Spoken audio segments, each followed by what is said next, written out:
नमस्कार दोस्तों, स्वागत है आपका आज के मुख्य समाचार में, जिसमें सबसे पहले और बड़ी खबर में आपको बताएंगे कि बिहार चुनाव को लेकर पूरी तरह से एक्टिव हुए कन्हैया, दे दिया सियासी हलचल तेज करने वाला बयान। खबर में आगे जिक्र होगा कि वक्फ बिल पर मुस्लिम पर्सनल लॉ बोर्ड की बड़ी चेतावनी, सरकार ने पीछे नहीं खींचा कदम तो असद ओवैसी ने दी चेतावनी। खबर में आगे आपको बताएंगे कि पीडीए को लेकर अखिलेश यादव और केशव प्रसाद मौर्य के बीच जुबानी जंग तेज। आगे आपको बताएंगे कि सीएजी के चयन पैनल में सीजेआई हो शामिल, सुप्रीम कोर्ट ने केंद्र सरकार को जारी कर दिया नोटिस। और खबर में आगे जिक्र होगा कि सांसद सुधाकर सिंह के निशाने पर सम्राट चौधरी, सीएम नीतीश और राज्यपाल को पत्र लिखकर कर दी ये बड़ी मांग। दोस्तों, हर एक खबर की गहराई में आपको ले जाएंगे, लेकिन उससे पहले आपसे निवेदन की वीडियो कीजिए लाइक और चैनल को सब्सक्राइब करके बेल आइकन दबाकर कमेंट में लिखिए जय हिंद। रुक करते हैं सबसे पहले और बड़ी खबर की तरफ। बिहार चुनाव को लेकर पूरी तरह से एक्टिव हुए कन्हैया कुमार, दे दिया सियासी हलचल तेज करने वाला बयान। जी हां दोस्तों, कांग्रेस के राष्ट्रीय नेता कन्हैया कुमार ने कहा है कि पलायन रोको नौकरी दो यात्रा का उद्देश्य रोजगार के मुद्दे पर सरकार से जवाबदेही मांगने के लिए है।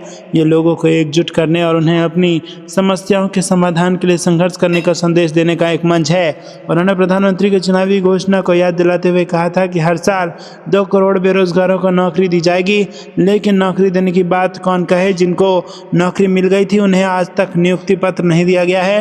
वो सोमवार को पलायन रोको नौकरी दो यात्रा के दूसरे दिन निजी विवाह भवन के सभागार में पत्रकारों को संबोधित कर रहे थे। रुक करते हैं अगली ब्रेकिंग न्यूज की तरफ। वक्फ बिल पर मुस्लिम पर्सनल लॉ बोर्ड की बड़ी चेतावनी, सरकार ने पीछे नहीं किए कदम तो असद ओवैसी ने दिया बड़ा बयान। जी दोस्तों, आपको बता दें कि all India Muslim personal law board यह सोमवार को दिल्ली के जंतर मंतर पर वक्फ संशोधन विधेयक 2024 के खिलाफ विरोध प्रदर्शन कर रहा है। काफ़ी संख्या में पुलिस समाज के लोग जंतर मंतर पर जुटे हैं और वक्फ संशोधन विधेयक 2024 के विरोध में धरना दे रहे हैं। All India Muslim personal law board के अध्यक्ष खालिद सैफुल्लाह ने कहा कि मुस्लिम पर्सनल लॉ बोर्ड ने देश के मुस्लिमों को जगाने का काम किया है। मौलाना खालिद सैफुल्लाह रहमानी ने कहा कि हमारी ये लड़ाई सिर्फ वक्फ के बचाव की नहीं, संविधान को बचाने, जुल्म नाइंसाफ़ी के खिलाफ लड़ाई है और इस लड़ाई को लंबे समय तक लड़ेंगे। सबको इंसाफ दिलाने की कोशिश करेंगे। जोर ज़बरदस्ती से कानून पारित होता है तो उसी अंदाज में जवाब दिया जाएगा। रुक करते हैं अगली ब्रेकिंग न्यूज़ की तरफ। पीडीए को लेकर अखिलेश यादव और केशव प्रसाद मौर्य के बीच जुबानी जंग तेज। जी हाँ दोस्तों, उत्तर प्रदेश के उप मुख्यमंत्री एवं भारतीय जनता पार्टी के वरिष्ठ नेता केशव प्रसाद मौर्य और समाजवादी पार्टी के राष्ट्रीय अध्यक्ष अखिलेश यादव के बीच सोमवार को पीडीए यानी कि पिछड़ा दलित अल्पसंख्यक अलायंस को लेकर फिर जुबानी जंग तेज हो गई है। सपा प्रमुख अखिलेश यादव ने पिछले वर्ष लोकसभा चुनाव के दौरान पीडीए का नारा देकर पिछड़े दलित और अल्पसंख्यकों को एक साथ जोड़ने की मुहिम शुरू की थी और उनकी पार्टी को इसका लाभ मिला। अखिलेश यादव ने सोमवार को एक्स पर पोस्ट कर कहा कि पीडीए 90% जनता की एकता का नाम है। पीडीए संविधान और आरक्षण की ढाल है। सपा प्रमुख अखिलेश यादव ने एक्स पर एक अन्य पोस्ट में भाजपा पर निशाना साधते हुए कहा कि भाजपा की नकारात्मक राजनीति समाज में संकट और दूरियां पैदा करने की रही है। यादव ने कहा कि भाजपाइयों ने एंग्लो इंडियन का आरक्षण समाप्त किया, किसानों को परेशान करने के लिए काले कानून लाए, नोटबंदी से हर नागरिक को परेशान किया, जीएसटी से छोटे दुकानदारों, व्यापारियों और कारोबारियों को परेशान किया, धर्म जात की विभेदकारी नफरत की राजनीति की और वो वक्फ की सियासत। सपा प्रमुख ने कहा कि दरअसल भाजपा को ये डर है कि उनका जो भी 5-10% कट्टर समर्थक है उसे कैसे खुश करके बनाया जा सके, तो भाजपा के लिए 1-2 वोट के भी लाले पड़ जाएंगे। रुक करते हैं अगली ब्रेकिंग न्यूज़ की तरफ। सीएजी के चयन पैनल में सीजेआई हो शामिल, सुप्रीम कोर्ट ने केंद्र सरकार को जारी किया नोटिस। जी हाँ दोस्तों, सुप्रीम कोर्ट ने सीएजी के चयन पैनल में चीफ जस्टिस ऑफ इंडिया को शामिल करने की मांग वाली जनहित याचिका पर केंद्र सरकार को नोटिस जारी किया है। इसी मामले पर पहले से दाखिल की याचिका के साथ इस याचिका को भी जोड़ा गया है। NGO central for public interest litigation की तरफ से दाखिल इस याचिका में सीएजी की नियुक्ति प्रधानमंत्री की सिफारिश द्वारा करने की मौजूदा व्यवस्था का विरोध किया गया है। याचिका में सीएजी की नियुक्ति के लिए एक स्वतंत्र पैनल के गठन की मांग की गई है और इस पैनल में प्रधानमंत्री, नेता प्रतिपक्ष और भारत के मुख्य न्यायाधीश को शामिल किए जाने की मांग की गई है। याचिका में वर्तमान व्यवस्था की आलोचना भी की गई है, जिसमें सीएजी की नियुक्ति केवल प्रधानमंत्री की सिफारिश पर की जाती है। याचिका में दावा किया गया है कि यह प्रक्रिया पारदर्शिता और निष्पक्षता की कमी को जन्म देती है और इसे स्वतंत्र और निष्पक्ष पैनल द्वारा संचालित किया जाना चाहिए। याचिका में सीएजी के चयन के लिए एक स्वतंत्र पैनल के गठन की मांग की गई है, जिसमें प्रधानमंत्री, नेता प्रतिपक्ष और भारत के मुख्य न्यायाधीश को शामिल किया जाए। इस पैनल के गठन से ये सुनिश्चित किया जा सकेगा कि सीएजी की नियुक्ति राजनीति से मुक्त और पारदर्शी तरीके से हो। रुक करते हैं अगली ब्रेकिंग न्यूज की तरफ। सांसद सुधाकर सिंह के निशाने पर सम्राट चौधरी, सीएम नीतीश और राज्यपाल को पत्र लिखकर कर दी है बड़ी मांग। जी हां दोस्तों, आरजेडी सांसद सुधाकर सिंह ने राज्यपाल और मुख्यमंत्री नीतीश कुमार को पत्र लिखकर गंभीर आरोप लगाए हैं और जांच कर दोषियों के खिलाफ एक्शन की मांग कर दी है। सुधाकर सिंह के निशाने पर वित्त मंत्री सम्राट चौधरी का विभाग है। उन्होंने वित्त विभाग में भारी अनियमितता के आरोप लगाए हैं और जांच की मांग कर दी है। इसके साथ ही उन्होंने बिहार में लोकपाल के नियुक्ति करने की भी मांग की है। दोस्तों, आरजेडी सांसद सुधाकर सिंह ने पत्र में लिखा कि मैं बिहार सरकार के वित्त विभाग में हुए कुछ अनियमितताओं एवं राज्य के सरकारी विभागों में वरिष्ठ पदाधिकारियों के द्वारा अपने पद का दुरुपयोग करते हुए अपने परिजनों की निजी कंपनियों को ठेका दिए जाने से संबंधित मामले में आपका ध्यान आकर्षण करने के लिए एक पत्र लिख रहा हूं। रुक करते हैं ब्रेकिंग न्यूज की तरफ। निशांत कुमार की राजनीति में एंट्री का जेडीयू में विरोध। एमएलसी ने लालू से कर दी सीएम नीतीश की तुलना। जी हां दोस्तों, यहाँ पर मुख्यमंत्री नीतीश कुमार के बेटे निशांत कुमार की राजनीति में आने की अटकलें काफी समय से लग रही है और सियासी गलियारों में चर्चा है कि निशांत कुमार इस विधानसभा चुनाव से पहले आधिकारिक रूप से जेडीयू में ज्वाइन कर लेंगे। हालांकि अब जेडीयू में ही निशांत को लेकर तरह तरह की मत सामने आने लगे हैं। जेडीयू के महासचिव एवं विधान पार्षद भगवान सिंह कुशवाहा ने कहा है कि मुख्यमंत्री नीतीश कुमार के पुत्र निशांत कुमार जब राजनीति में आ जाएंगे तो फिर लालू प्रसाद और नीतीश कुमार में क्या अंतर रह जाएगा। रुक करते हैं ब्रेकिंग न्यूज की तरफ। रेलवे वेंटिलेटर पर है क्या, इसे निजी हाथों में सौंपने की तैयारी में है सरकार, कांग्रेस का केंद्र से सवाल। जी दोस्तों, कांग्रेस ने भारतीय रेल की वित्तीय स्थिति को चिंताजनक करार देते हुए सोमवार को दावा किया कि देश की ये जीवन रेखा वेंटिलेटर पर है और ऐसे में सवाल उठता है कि क्या इसे मित्रों के हवाले करने की तैयारी है। लोकसभा में रेल मंत्रालय के नियंत्रणाधीन अनुदान की मांगों पर चर्चा की शुरुआत करते हुए कांग्रेस सांसद वर्षा गायकवाड़ ने यह दावा भी किया कि वंदे भारत ट्रेन को दिखाकर रेल की गंभीर स्थिति को छिपाया नहीं जा सकता। उनका कहना था कि 8.22 लाख करोड़ रुपए का बजट है, जिसमें 2.55 लाख करोड़ रुपए भारत सरकार से मिला है, जबकि शेष रेल मंत्रालय का अपना राजस्व है। इससे पता चलता है कि रेल मंत्रालय अपने राजस्व से संचालित हो रही है। रुक करते हैं अगली ब्रेकिंग न्यूज की तरफ। मणिपुर हिंसा, सुप्रीम कोर्ट ने कहा गुवाहाटी में ही होगी मामलों की सुनवाई, अगली सुनवाई जुलाई में। जी हां दोस्तों, उच्चतम न्यायालय ने सोमवार को कहा कि केंद्रीय अन्वेषण ब्यूरो द्वारा जांच किए जा रहे मणिपुर जातीय हिंसा मामलों की सुनवाई असम के गुवाहाटी में की जाएगी, जहां इसे पूर्व में स्थानांतरित किया गया था।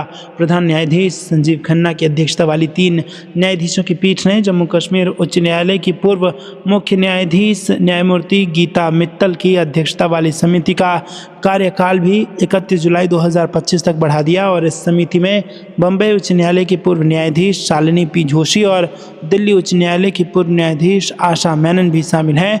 इस समिति का गठन शीर्ष अदालत ने 7 अगस्त 2023 को मणिपुर में जातीय हिंसा के पीड़ितों के राहत और पुनर्वास को देखरेख के लिए किया था। रुक करते हैं अगली ब्रेकिंग न्यूज की तरफ। बिहार विधानसभा में अपराध को लेकर विपक्ष का जमकर हंगामा। आरजेडी ने कहा कि बिहार में कानून का राज समाप्त। जी दोस्तों, बिहार विधानमंडल के बजट सत्र की कार्रवाई होली पर्व के बाद सोमवार को शुरू हुई। बजट सत्र के 10वें दिन भी विपक्ष ने सदन के बाहर और अंदर सरकार को घेरने की कोशिश की।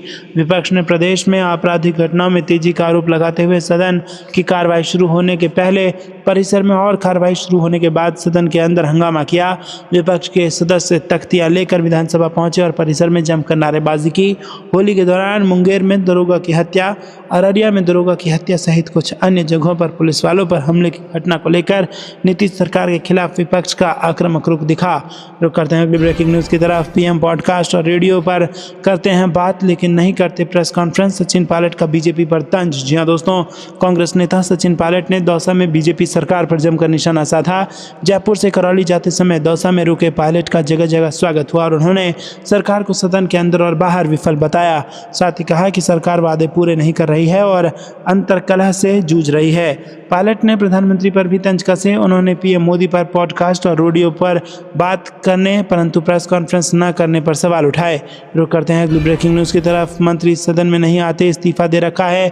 लोकसभा की 11 सीट हार गए, गुस्सा जनता पर क्यों निकाल रहे हो, सचिन पायलट का बयान। जी दोस्तों, सचिन पायलट ने कहा कि विधानसभा में व्यंग्यात्मक टिप्पणी तक ठीक है, लेकिन राज्य सरकार जिम्मेदार तरीकों से जवाबदेही को पूरा नहीं कर पा रही है। वहीं कांग्रेस प्रदेश कमेटी की मीटिंग के बारे में बताते हुए सचिन पायलट ने कहा कि कई निर्णय लिए गए हैं, जिनमें से नए जिले समेत बड़े जिलों में अध्यक्ष बनाने पर काम किया जा रहा है। दोस्तों, रुक करते हैं अगली ब्रेकिंग न्यूज़ की तरफ, जिसमें आपको बता दें कि बिहार की कानून व्यवस्था पर पूर्व सीएम राबड़ी देवी भड़की। कहा 2 दिनों में 22 हत्याएं हुई, सुशासन कहाँ है। जहां दोस्तों, बिहार विधानमंडल के बजट सत्र में सोमवार को विपक्ष ने प्रदेश की कानून व्यवस्था को लेकर जमकर हंगामा किया।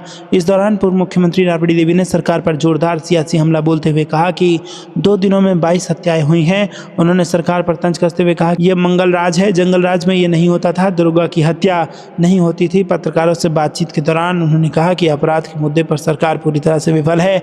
विधान परिषद में विरोधी दल की नेता राबड़ी देवी ने कहा कि होली के दौरान राज्यभर में 22 लोगों की हत्याएं की गई हैं। आपको क्या कुछ लगता है दोस्तों, कमेंट में जरूर बताइए। वीडियो को लाइक नहीं किया तो लाइक जरूर कीजिएगा। रुक करते हैं अगली ब्रेकिंग न्यूज़ की तरफ। बिहार चुनाव के लिए कांग्रेस ने कसी कमर, शुरू की पलायन रोको नौकरी दो पद यात्रा। जी हां दोस्तों, कांग्रेस ने बिहार में रविवार को पलायन रोको नौकरी दो थीम वाली राज्यव्यापी पद यात्रा शुरू की। इसमें राज्य में व्याप्त बेरोजगारी को रेखांकित किया गया और इसे बड़े पैमाने पर युवाओं के पलायन के लिए जिम्मेदार ठहराया गया। कांग्रेस की यह पद यात्रा पश्चिमी चंपारण जिले के भितिहरवा आश्रम से शुरू हुई। इस आश्रम की स्थापना महात्मा गांधी ने करीब 1 सदी पहले तब की थी, जब उन्होंने देश में अपना पहला सत्याग्रह शुरू किया था। आंदोलन के जरिए महात्मा गांधी ने उत्तर बिहार में नील की खेती करने वाले श्रमिकों के हितों की रक्षा की थी। दोस्तों, इस अवसर पर कांग्रेस की बिहार इकाई के अध्यक्ष अखिलेश प्रसाद सिंह को पार्टी कार्यकर्ताओं ने प्रतीकात्मक रूप से राष्ट्रीय ध्वज भेंट किया। रुक करते हैं अगली ब्रेकिंग न्यूज़ की तरफ। क्या सच में लालू यादव को नीतीश से मिला ऑफर, तेजस्वी ने खोला बड़ा राज। जी हां दोस्तों, तेजस्वी यादव ने अपने इंटरव्यू में खुलासा किया है कि हाल ही में लालू यादव को एक ऑफर दिया गया था। उन्होंने कहा कि आप लोग उन्हें खटारा कहते हैं, लेकिन फिर भी उन्हें ऑफर दिया गया कि वो आ जाएं। तेजस्वी ने बताया कि मीडिया में इस मुद्दे को बार बार उठाया जा रहा था, जिससे लालू यादव पर लगातार सवाल किए जा रहे थे। इसी वजह से लालू यादव ने अपने अंदाज में जवाब दे दिया। तेजस्वी ने यह भी साफ किया कि ये सिर्फ मीडिया का दबाव था, जिसे शांत करने के लिए लालू यादव ने ऐसा कहा, लेकिन इसकी कोई वास्तविकता नहीं है। आपको बता दें कि तेजस्वी यादव ने स्पष्ट किया कि अब किसी भी हालत में नीतीश कुमार के साथ गठबंधन नहीं होगा। उन्होंने कहा कि अब सीधे चुनाव होगा, कोई गठबंधन नहीं। बिहार की जनता भी अब उन्हें मुख्यमंत्री के रूप में नहीं देखना चाहती। रुक करते हैं अगली ब्रेकिंग न्यूज़ की तरफ। बिहार में सिर्फ ये 4 लोग सुरक्षित, 13 करोड़ जनता भगवान भरोसे। सांसद पप्पू यादव का सरकार पर जोरदार हमला। जी हां दोस्तों, बिहार में इस साल के अंत तक विधानसभा चुनाव होना है। इसको लेकर प्रदेश की राजनीति में हलचल अभी से शुरू है। वार पलटवार का दौर जारी है और इसी क्रम में पूर्णिया के निर्दलीय सांसद पप्पू यादव ने प्रदेश सरकार पर कानून व्यवस्था को लेकर जुबानी हमला बोला। उन्होंने हाल के आपराधिक घटनाओं का जिक्र करते हुए सरकार और सिस्टम पर करारा प्रहार किया। उन्होंने कहा कि बिहार में सिर्फ 4 तरह के लोग सुरक्षित हैं, जिसमें बड़े नेता, अधिकारी, माफिया और दलाल शामिल हैं। बाकी 13 करोड़ जनता की सुरक्षा भगवान भरोसे है। पूर्णिया सांसद पप्पू यादव ने आगे बिहार सरकार पर हमला बोलते हुए कहा कि अपराधियों को संरक्षण दिया जा रहा है, जिससे कानून व्यवस्था पूरी तरह से चरमरा गई है। बिहार में अपराधियों के हौसले बुलंद हैं। पूर्णिया और आरा में करोड़ों की ज्वेलरी लूट ली गई। वहीं हाल ही में पूर्णिया और मधेपुरा में बच्चियों से दुष्कर्म की घटना सामने आई है। राजधानी पटना में बालू माफिया की खुलेआम दादागिरी है। मुंगेर में एएसआई पर हुए हमले को लेकर सांसद ने कहा कि बिहार में पुलिसकर्मियों पर लगातार हमले हो रहे हैं। बीते 3 दिनों में 2 एएसआई की हत्या कर दी गई। मुंगेर में झगड़ा छुड़ाने गए एएसआई संतोष सिंह की धारदार हथियार से हमला कर हत्या कर दी गई। वहीं अररिया में अपराधियों को पकड़ने गए एएसआई राजीव कुमार को भी मार दिया गया। रुक करते हैं अगली ब्रेकिंग न्यूज़ की तरफ। रेखा गुप्ता इफ्तार पार्टी में जाती है और यहां मंत्री संजय राउत का बीजेपी पर हमला। जी हां दोस्तों, संजय राउत ने बीजेपी पर हमला करते हुए कहा कि दिल्ली की सीएम रेखा गुप्ता इफ्तार पार्टी में जा रही हैं, लेकिन महाराष्ट्र में बीजेपी के मंत्री इसका विरोध कर रहे हैं। ये कौन सी राजनीति है, कौन सा ढोंग है? जब तक तनाव पैदा नहीं होता तब तक वो चुनाव नहीं जीत पाएंगे, ये इलेक्शन नहीं कर पाएंगे। महाराष्ट्र की हालत क्या है, देश की हालत क्या हो गई है? जुम्मा और होली एक दिन आ गई तो देश में कोई पहाड़ नहीं टूट पड़ा। शिवसेना यूबीटी सांसद संजय राउत ने कहा कि महाराष्ट्र में ये जो नव हिंदुत्ववादी हैं, जो अब तक किसी और पार्टी में थे, जो लोग आरएसएस, बीजेपी और स्वतंत्र वीर सावरकर को गाली दे रहे थे, बीजेपी में आ गए हैं और अभी यहाँ आने के बाद जिस तरीके से उनकी भाषा चल रही है वो ठीक नहीं है। मुसलमान और हिंदुत्व के लिए अलग अलग दुकान क्या है, ऐसे देश कभी चलता है। रुक करते हैं कि ब्रेकिंग न्यूज़ की तरफ। बिहार चुनाव के सवाल पर तेजस्वी यादव का बीजेपी को चैलेंज। जी हाँ दोस्तों, आपको बता दें कि बिहार में इसी साल के अंत में चुनाव है और इसी को लेकर सियासत तेज है।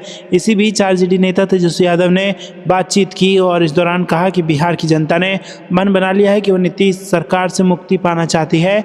साथ ही कहा कि चुनाव आयोग विपक्ष के सवालों पर गंभीर नहीं है। चुनाव आयोग ने लोकसभा चुनाव में जीती हुई सीटों को हरवा दिया। उन्होंने कहा कि हम नीतीश कुमार के साथ इसलिए आए थे क्योंकि वो हमारे 10 लाख नौकरी देने के एजेंडे को पूरा करेंगे। आपको बता दें दोस्तों कि तेजस्वी यादव ने कहा कि बिहार में बीजेपी का कोई चेहरा नहीं है, बिहार समाजवादियों का प्रदेश है। हमने बड़े बड़े आंदोलन यहाँ देखे हैं। हम देश को जोड़ना चाहते हैं। हम महात्मा गांधी के विचारों पर चलने वाले लोग हैं, लेकिन बीजेपी के पास हिंदू मुस्लिम मंदिर मस्जिद के अलावा कोई एजेंडा नहीं है। उन्होंने कहा कि नीतीश कुमार बैगेज हैं, उन्हें कभी हमने ढोया, कभी बीजेपी ने ढोया। उन्हें अब कोई भी सीएम के पद पर नहीं देखना चाहता। रुक करते हैं अगली ब्रेकिंग न्यूज़ की तरफ। भारत दुनिया का 5वां सबसे प्रदूषित देश। कांग्रेस ने वायु गुणवत्ता रिपोर्ट पर मोदी सरकार को घेरा और दागे सवाल। जी दोस्तों, कांग्रेस ने विश्व वायु गुणवत्ता रिपोर्ट में भारत को दुनिया का 5वां सबसे प्रदूषित देश बताए जाने के बाद रविवार को केंद्र सरकार पर निशाना साधते हुए मांग की है कि पिछले 10 वर्षों में पर्यावरण कानून में किए गए सभी जनविरोधी संशोधनों को वापस लिया जाए। कांग्रेस महासचिव जयराम रमेश ने एक बयान में कहा कि स्विट्जरलैंड की वायु गुणवत्ता प्रौद्योगिकी कंपनी IQAIR ने हाल ही में अपनी विश्व वायु गुणवत्ता रिपोर्ट 2024 जारी की है, जिसमें पाया गया है कि भारत दुनिया का 5वां सबसे प्रदूषित देश है। राज्यसभा सदस्य रमेश ने एक बयान में कहा कि रिपोर्ट के मुताबिक भारत में औसत सूक्ष्म पदार्थ कण का स्तर 50.6 माइक्रोग्राम प्रति घन मीटर है, जो विश्व स्वास्थ्य संगठन के 5 माइक्रोग्राम प्रति घन मीटर के वार्षिक मानस स्तर से 10 गुना अधिक है। रुक करते हैं ब्रेकिंग न्यूज़ की तरफ। क्या यही है सरकार का अम्बेडकर प्रेम? अम्बेडकर भवन हटाने पर भड़की मायावती ने कर दी है मांग। जी हाँ दोस्तों, बसपा प्रमुख मायावती ने आगरा में अम्बेडकर भवन को अतिक्रमण बताकर हटाने की कार्रवाई पर नाराजगी जाहिर की है। दरअसल आगरा में बाराखंबा आगरा रेलवे फाटक के पास स्थित अम्बेडकर सामुदायिक भवन को हटाने के लिए नोटिस लगाया गया है। नोटिस में कहा गया है कि ये रेलवे की जमीन पर बना है और इसे अतिक्रमण बताया है। इस बात से नाराज मायावती ने सरकार पर नाराजगी दिखाई है। साथ ही सरकार से मांग भी की है कि इसको लेकर सरकार जल्द सकारात्मक कदम उठाए। मायावती ने सरकार पर हमला करते हुए कहा कि क्या यही अम्बेडकर प्रेम है? मायावती ने सोशल मीडिया प्लेटफॉर्म एक्स पर अपने अकाउंट से पोस्ट किया। उन्होंने नाराजगी जाहिर करते हुए कहा कि यूपी के आगरा में बाराखंबा रेलवे फाटक के पास दशकों से समाज हित व जन कल्याण आदि गतिविधियों से जुड़े अम्बेडकर भवन को अतिक्रमण बताकर उसे हटाने की कार्रवाई से लोगों में काफ़ी रोष व आक्रोश व्याप्त है तथा लोगों का ये भी कहना है कि क्या यही है सरकार का अम्बेडकर प्रेम। उन्होंने कहा कि ऐसे में केंद्र सरकार से अनुरोध है कि आगरा के साथ साथ ऐसी और भी बाबा साहेब डॉक्टर भीमराव अम्बेडकर विरोधी कार्रवाइयों का तत्काल संज्ञान लें और ज़रूरी उचित कार्रवाई भी करें। उम्मीद है कि सरकार ज़रूर सकारात्मक कदम उठाएगी। रुक करते हैं अगली ब्रेकिंग न्यूज़ की तरफ। मल्लिकार्जुन खड़गे ने बुलाई पार्टी महासचिवों की बैठक, राहुल गांधी भी रहेंगे मौजूद और मुद्दों पर होगी चर्चा। जी हाँ दोस्तों, इस साल बिहार में विधानसभा चुनाव होने हैं और वहीं अगले साल यानी 2026 में 5 राज्यों में होने वाली विधानसभा चुनावों के मद्देनजर कांग्रेस ने अभी से ही तैयारी शुरू कर दी है। विधानसभा चुनाव से पहले कांग्रेस अध्यक्ष मल्लिकार्जुन खड़गे ने एक बैठक बुलाई है। इस बैठक का आयोजन राजधानी दिल्ली में मंगलवार को होने वाला है। खड़गे की अध्यक्षता में होने वाली इस बैठक में महासचिवों और ऑल इंडिया कांग्रेस कमेटी के ऑफिस बियरर्स को बुलाया गया है। इस बैठक में लोकसभा में नेता प्रतिपक्ष राहुल गांधी भी मौजूद रहेंगे। सूत्रों के मुताबिक इस बैठक में पार्टी को जिला से लेकर बूथ लेवल तक मजबूत करने पर फोकस रहेगा और इससे पहले ऑल इंडिया कांग्रेस कमेटी की बैठक से पिछले साल दिसंबर महीने में हुई थी। बेलगावी में कांग्रेस वर्किंग कमेटी की बैठक में तय हुआ था कि 2025 में संगठन की मजबूती पर फोकस रहेगा और उनके उपाय पर विचार किया जाएगा। रुक करते हैं अगली ब्रेकिंग न्यूज़ की तरफ। कांग्रेस ने पलायन रोको नौकरी दो पद यात्रा शुरू की। नीतीश कुमार को युवाओं के पलायन के लिए जिम्मेदार ठहराया। जी हाँ दोस्तों, कांग्रेस ने बिहार में रविवार को पलायन रोको नौकरी दो थीम वाली राज्यव्यापी पदयात्रा शुरू की। इसमें राज्य में व्याप्त बेरोजगारी को रेखांकित किया गया और इसे बड़े पैमाने पर युवाओं के पलायन के लिए जिम्मेदार ठहराया गया। रुक करते हैं अगली ब्रेकिंग न्यूज की तरफ। नितिन गडकरी के समर्थन में उतरे कांग्रेस और शिवसेना युवती नेता, कहा मुस्लिमों को मुख्य धारा में लाना होगा। जी हाँ दोस्तों, आपको बता दें कि केंद्रीय मंत्री नितिन गडकरी को मुस्लिम समाज को सबसे ज़्यादा शिक्षा की जरूरत वाले बयान पर राजनीतिक दलों में नेताओं की लगातार प्रतिक्रिया आ रही है। इस बीच कांग्रेस नेता तारिक अनवर ने नितिन गडकरी के बयान का समर्थन किया है। उन्होंने कहा है कि मैं भी नितिन गडकरी के बयान से सहमत हूं। कांग्रेस नेता तारिक अनवर ने रविवार को बात करते हुए कहा कि अगर नितिन गडकरी ने कहा तो ये बड़ी बात है। भाजपा में रहकर अगर वो इस तरह की बात करते हैं तो कुछ तो कारण होगा। वो हमेशा अपने अलग सोच के लिए जाने जाते हैं, इसलिए वो सरकार और पार्टी लाइन से हटकर बयान देते हैं। जहां तक मुस्लिम समाज में शिक्षा की अवकाश का सवाल है तो सच्चर कमेटी की रिपोर्ट में भी बताया गया है कि वो बहुत ही पिछड़े हुए और नौकरी से लेकर शिक्षा के क्षेत्र में काफ़ी कमज़ोर भी हैं। अगर हमें पूरे देश को मजबूत बनाना है तो मुस्लिम समाज को मुख्य धारा में लाना होगा।